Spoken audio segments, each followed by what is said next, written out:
नमस्कार दोस्तों, मेरा नाम अजय त्रिपाठी है। आज हम आपको बताएंगे लाल किताब में अध्याय नंबर 1 में क्या लिखा। देखिए, ये मेरी लाल किताब की एक सीरीज है जिसमें मैं लाल किताब के सारे अध्याय को वन बाय वन करके कवर करूंगा और एक एक अध्याय में क्या क्या लिखा है और इसका क्या महत्व है वो मैं आपको धीरे धीरे करके समझाने का प्रयास करूंगा। देखिए, लाल किताब अध्याय नंबर 1 में लिखा है, सबसे पहली लाइन में लाल किताब में ये लिखा हुआ है, बीमारी का बगैर दवाई भी इलाज है मगर मौत का कोई इलाज नहीं। मतलब कहने का ये है कि लाल किताब कहती है कि बीमारी का तो आपका इलाज बिना दवा के भी हो सकता है लाल किताब के अनुसार, लेकिन अगर मौत किसी की है तो उसका कोई इलाज नहीं है। ये सब दुनियावी हिसाब किताब है, कोई दवाई खुदाई नहीं। लाल किताब कहती है जो ज्ञान हम प्रस्तुत कर रहे हैं ये दुनिया का हिसाब किताब है, इसमें कोई खुदा की दावा नहीं। और उसके बाद लाल किताब कहती है, प्रथम याद रहे या ना रहे पर ख्याल जरूर रहे। मतलब लाल किताब कहती है कि आपको इस चीज का ख्याल रहना चाहिए कि इंसान बधा खुद लेख से, अपने इंसान अपनी किस्मत के लेख से बधा हुआ है और लेख जो लिखा हुआ है वो विधाता ने लिखा है। अब और लेख जो विधाता ने लिखा है वो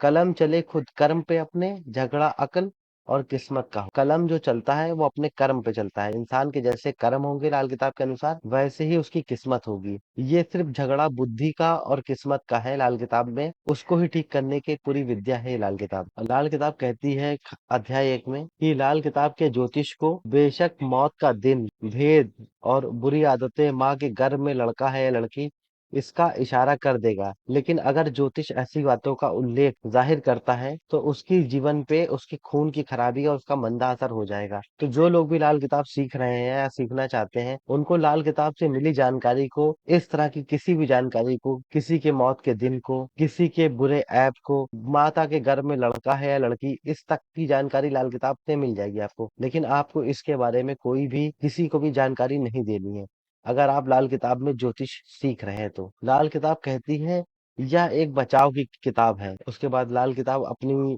जो जिल्द है उसका कलर बताती है कि इसका जिल्द का कलर जो है रूपचंद जोशी ने कैसा कहा है रखने को। रूपचंद जोशी जी कहते हैं लाल किताब की जिल्द का जो कलर होना चाहिए वो सुर्ख लाल रंग, खूनी चमकीला ना हो तो शुभ होगा, बाकी रंग इसके लिए मनुष्य कहे गए हैं। उसके बाद रूपचंद जोशी जी कहते हैं लाल किताब में लिखे फरमान एक दूसरे से जुदा है, मतलब अलग अलग हैं, और इसलिए इस किताब को कई बार नॉवेल की तरह पढ़ने बेशक बगैर समझे ही पढ़ने जाना स्वयं ही मजमून का भय खोल देगा। रूपचंद जोशी जी कहते हैं कि लाल किताब के जो फरमान है वो जुदा जुदा है, लेकिन इसको केवल नॉवेल की तरह पढ़ने से ही इसके विषय की पूरी जानकारी का भेद अपने आप खुलने लगेगा।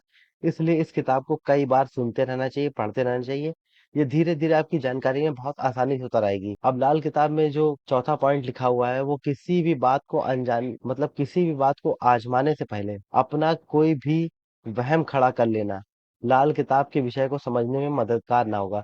मतलब आप कोई भी मनगढ़ंत थ्योरी बना के लाल किताब को समझने चलेंगे तो वो उसके लिए मददगार नहीं है। उसके बाद लाल किताब में एक और प्रिकॉशन कहा गया है कि कुंडली बनाना, उसकी दुरुस्ती, मतलब कुंडली को ठीक करना, जांचना, तमाम संबंधित विद्या का परिचय ये सब बाद में करें। आप तब तक वैदिक ज्योतिष का हिसाब से ही बनाई हुई कुंडली का प्रयोग करें। मतलब किसी भी प्रकार से आप लाल किताब की कुंडली में कोई छेड़छाड़ अपनी तरफ से ना करके उसमें कोई वहम ना पैदा कर लें। उसको जैसे वैदिक ज्योतिष में जो सॉफ्टवेयर में आप डाल के कुंडली बनती है बस वैसे ही कुंडली का प्रयोग करें जब तक आप इसके विषय के महारत ना हासिल कर लें। उसके बाद लाल किताब में एक और कंडीशन बताया गया है कि किसी भी दूसरे ज्योतिष की विद्या का निंदा ना करें। ये लाल किताब अगर आप सीखना चाहते हैं तो ये लाल किताब की कुछ सावधानियां बताई हैं, इन सावधानियों को बहुत ध्यान से आपको पूरा करना है। और लाल किताब कहती है कर भला हो भला, आखिर में भले का भला। ये कुल पहले अध्याय में इतना लिखा हुआ है।